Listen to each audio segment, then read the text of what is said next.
welcome to this podcast, Karthik. Thank you so much. Thanks for having me. So first of all हम लोग जो है सबसे पहले जो तुम्हारा जो स्टार्टअप जो है उसके बारे में डिस्कस करेंगे और जो भी इसमें डिटेल्स जो है कैसे तुमने फंडिंग उठाया ये सब उसमें डिटेल में बात करेंगे। Okay. तो सबसे पहले बताइए कि तुम्हारा नाम क्या है, तुम कौन से कॉलेज से हो और ब्रीफ में बताइए कि जो तुम्हारा जो स्टार्टअप जो है वो क्या करता है। ठीक है, तो my name is Karthik Maan. So I am in Hansraj College and I am the co-founder at Prepify. Prepify is supposed to be an online learning platform, but there are many online learning platforms already. What differentiates us is that we are designing it for the students of this era. Alright, so we are using evidence-based teaching and we are using such methods which are best suited for students of this age. And we are hiring those instructors which are comfortable with the students and are not very old, because it is a problem that we've seen and we've also experienced कि if teachers are like 40 or 45 years old, उनको approach करने में hesitation आता है कि what will he or what will they think of us.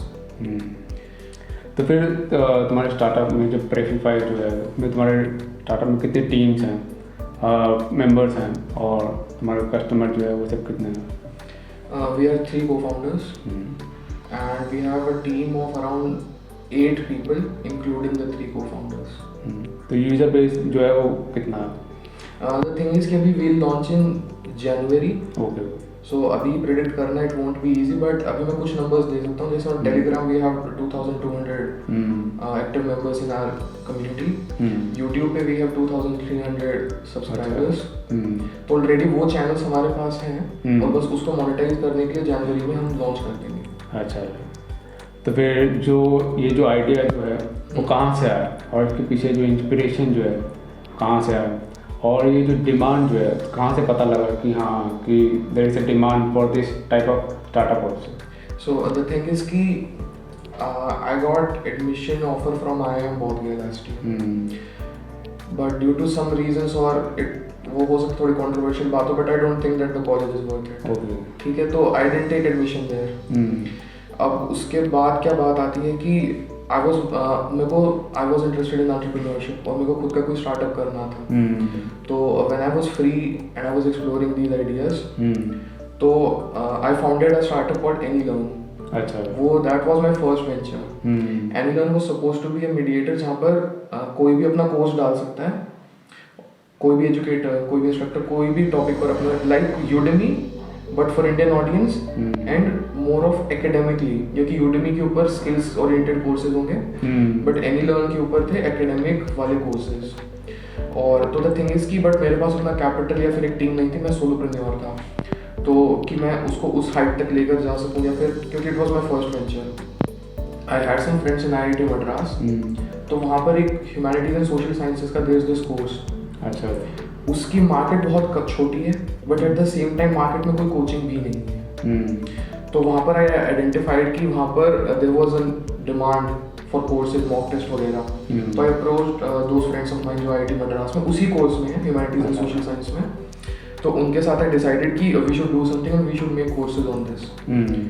तो February of this year के अंदर वी लॉन्च्ड। अक्टूबर में आई बॉट द डोमेन वगैरह सब कुछ, वेबसाइट वगैरह आई डिजाइंड। फरवरी में एनीलर्न वेंट लाइव और जुलाई में इट क्लोज्ड क्योंकि एग्जाम 31 जुलाई को था। तो उसके बाद फिर जो एक्टिव यूजर्स थे वो खत्म हो गए थे और वो कोर्स भी IIT मद्रास ने बंद कर दिया। So that was my first experience with starting up and having a startup. We were on a revenue stage, we had decent revenue. तो उसके बाद आई वाज लाइक कि अगर मैंने एक बार ये किया है, मतलब that was the first time that I pulled money from people's pocket. तो वहां से मुझे पता चला कि if you are selling something people will definitely buy it. And education is such an industry कि even if the country is in recession people will not stop spending at it. Education basically recession proof industry. Exactly. तो तुम्हारा जो startup जो है recently तुमने funding भी उठाई, which is not easy.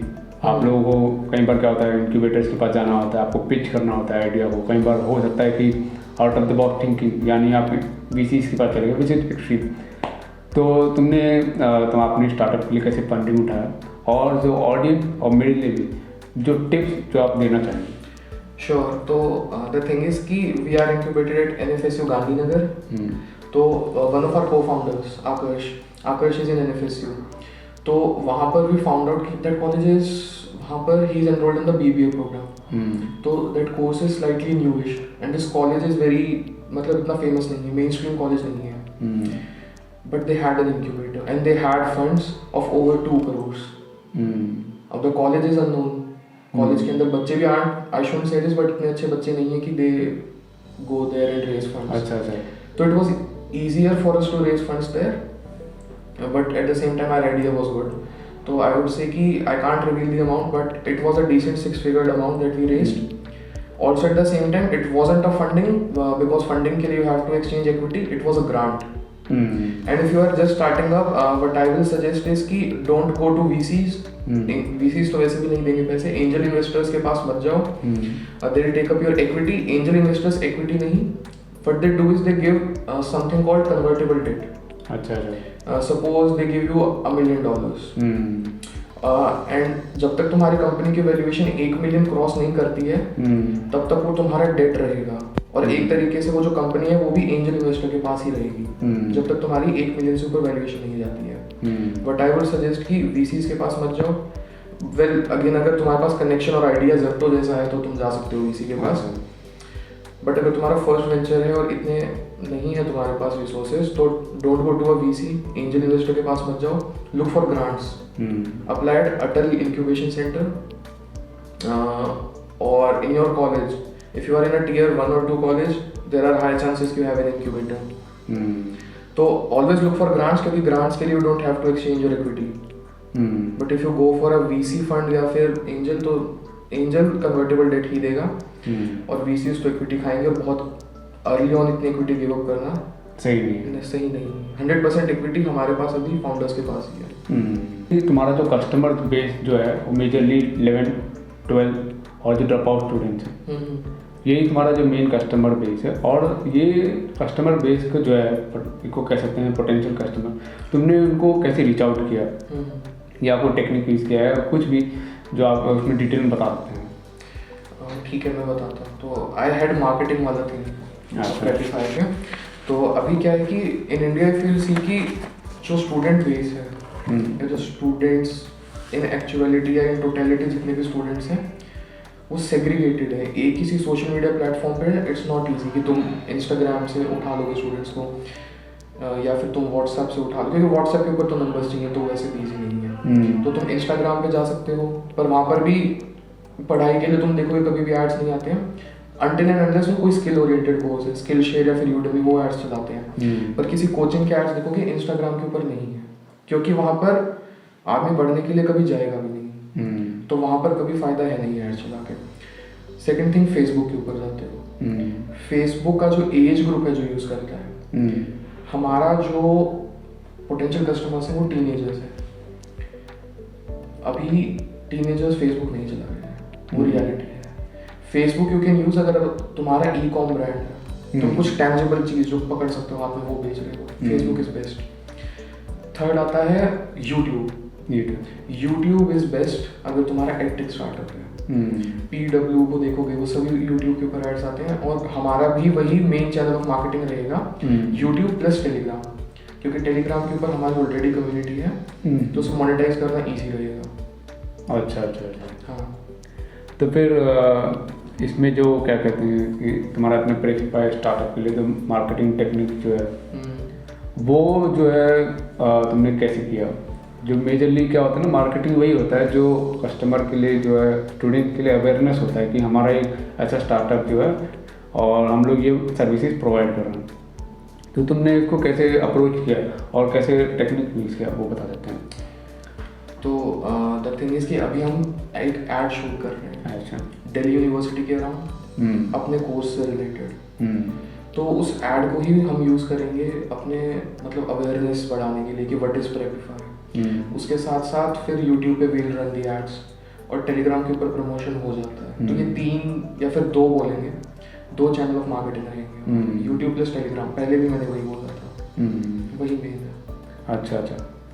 तो अभी पर्सनल क्वेश्चन में आते हैं, जो कि वो ये रहेगा कि जो तुम्हारा जो स्टार्टअप का जो जर्नी जो रहा उसको इतना आसान नहीं है चलाने के लिए, तो तुम्हें जो नॉलेज जो है वो कहाँ से गेन किया, जो स्टार्टअप के लिए, मार्केटिंग के लिए, जो कस्टमर पोटेंशियल, जो कस्टमर जो इनको रीच आउट करने, ये सब नॉलेज जो कहाँ से गेन किया।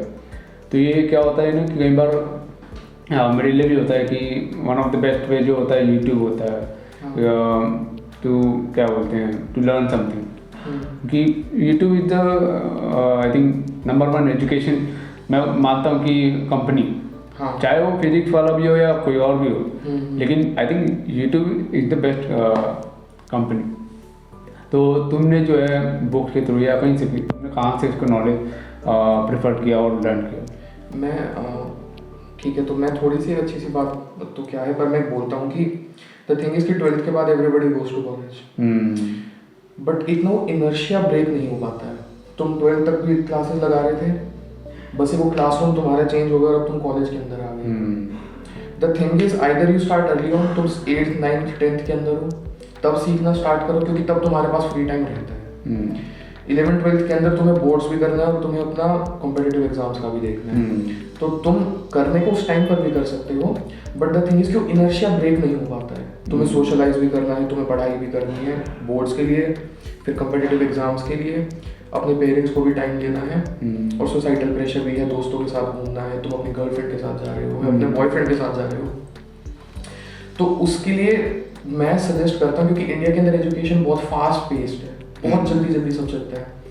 मेरा सजेशन हमेशा रहता है 12th के बाद 1 साल gap year low, irrespective of कौन सा एग्जाम प्रिपेयर कर रहे हो, इररिस्पेक्टिव ऑफ कौन सा कोर्स तुम्हें चाहिए, तुम जेई के लिए जा रहे हो, नीट के लिए जा रहे हो, आईपी मैट दे रहे हो, सीयूईटी दे रहे हो, आई ऑलवेज सजेस्ट कि 1 साल का गैप ईयर लो, चाहे तुम कितना ही अच्छा पढ़ते हो, क्योंकि 1 साल जब तुम्हारे पास फ्री टाइम होगा, क्योंकि अब तुम स्कूल नहीं जा रहे हो, अब तुम्हें पेरेंट्स भी नहीं बोलेंगे कि बेटा उठो, बैग पैक करो, यूनिफॉर्म पहनो, कॉलेज जाओ, कॉलेज से वापस आओ, मतलब स्कूल जाओ, स्कूल से वापस आओ, तुम्हारे पास वो फ्री टाइम रहेगा, और तब तुम्हारी लाइफ में थोड़ी स्लो चलेगी।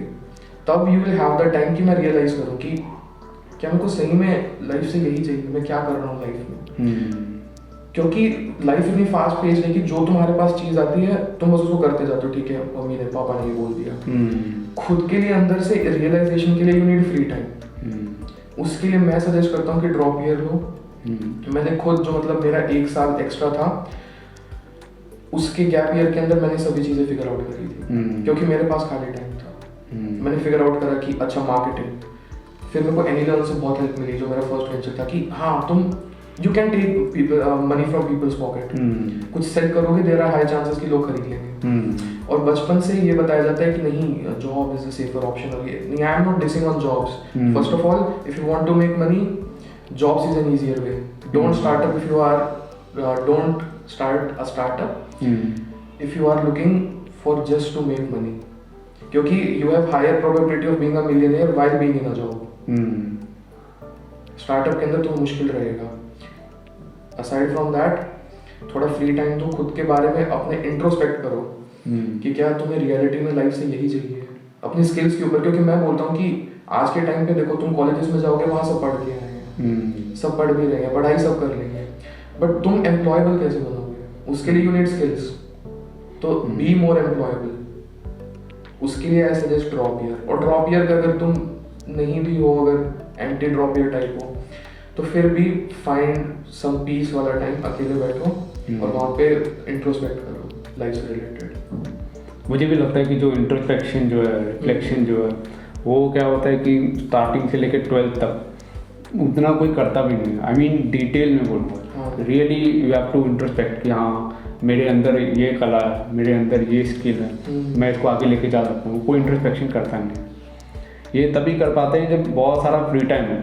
अब ठीक है, लोग ऐसे भी हैं जो फ्री टाइम में बर्बाद कर देते हैं, तो हम उनके लिए नहीं कहेंगे, हम लोग सीरियस लोगों के लिए कहेंगे जो फ्री टाइम में काफ़ी यूजफुल काम करेंगे। तो वही, तो इंडिया में भी जो ड्रॉप लेके करना, वो गैप जो ईयर का जो कल्चर जो है वो लेके आना पड़ेगा। और वो कैसे लेके आएंगे, जो हमारी जो जनरेशन जो है, हम लोग जो है अपने पेरेंट्स को बोलेंगे कि हम लोग ये करना चाहते हैं, I want to take a drop, और ये सब आगे इसको परस्यू करना चाहते हैं। मुझे लगता भी नहीं कि मतलब अगर एक साल अगर क्या बोलते हैं एक्सप्लोर कर लिया तो तुम्हारा जो ग्रोथ जो है वो 1% से कम हो ही नहीं सकता। They will go to 1% to 37%, जो कि एक बुक है एटॉमिक हैबिट्स के हिसाब से। अगर आप डेली अगर आप कुछ परसेंटेज अगर काम करते हो तो 37 टाइम्स ग्रोथ आता है। अगर इन ए ईयर 37 टाइम्स ग्रोथ आता है, तो ये सही रहेगा कि गैप ईयर का जो कल्चर जो है वो इंडिया में लेके आना पड़ेगा। अब जो है हम लोग फाइनल में क्वेश्चन पे आते हैं, जो कि तुमने जो बुक या जो टिप देना चाहोगे हमारे ऑडियंस के लिए और हमारे लिए। ठीक है, तो आई बिलीव इन रीडिंग बुक्स। अनदर मैं यही बोलूँगा, गैप ईयर ने मेरे को बहुत चीज़ें सिखाई हैं लाइफ से रिलेटेड, वही मैं सजेस्ट करता हूँ। क्योंकि यूएस वगैरह वाली साइड जाओगे बहुत कॉमन है, लोग 25-25 साल की एज में कॉलेज स्टार्ट करते हैं, अंडर ग्रेड कोर्सेज, तो उस पर थोड़ा ध्यान रखो। It's not a bad thing अगर तुम एक साल ड्रॉप ले, you are not a failure, ठीक है। और तो बुक्स पे अगर मैं देखूँ तो आई रीड अ मांगा, तो एनिमे मांगा मैं बहुत देखता हूँ। पर on a serious note,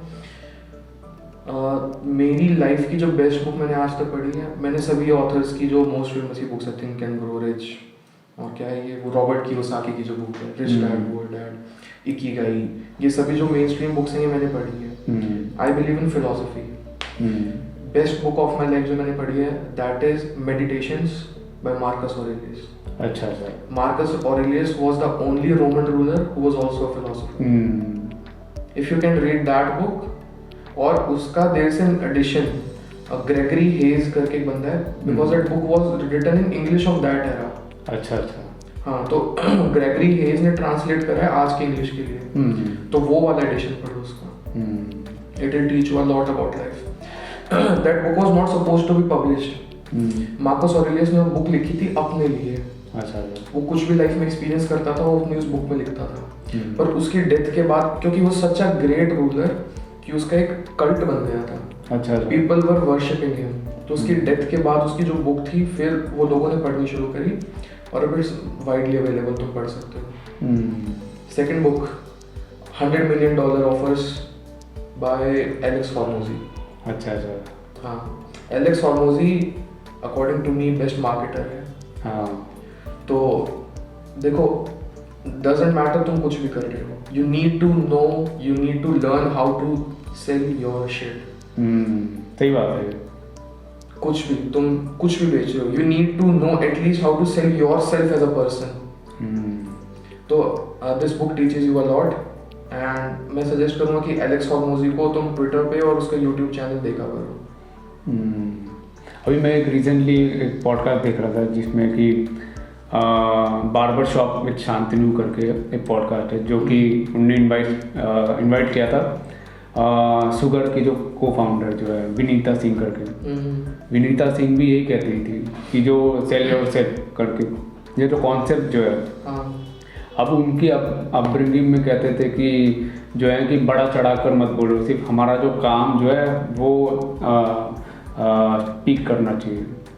I believe कि ये जो कॉन्सेप्ट जो है सेल योरसेल्फ, वो सेल योरसेल्फ जो है वो कहाँ से आता है? जब आप तुम कम्युनिकेट करते हो, जब तुम जो अपने बारे में जो कहते हो, जो हमारा जो ये काम जो है। और आई थिंक कि आजकल के ज़माने में जो अवेयरनेस जो है वो कैसे होगा, वो तुम्हारा काम प्लस तुम्हारा जो स्पीकिंग स्किल्स जो है, तुम जो कम्युनिकेट करते हो, जो आइडियाज़ पे जो कम्युनिकेट करते हो।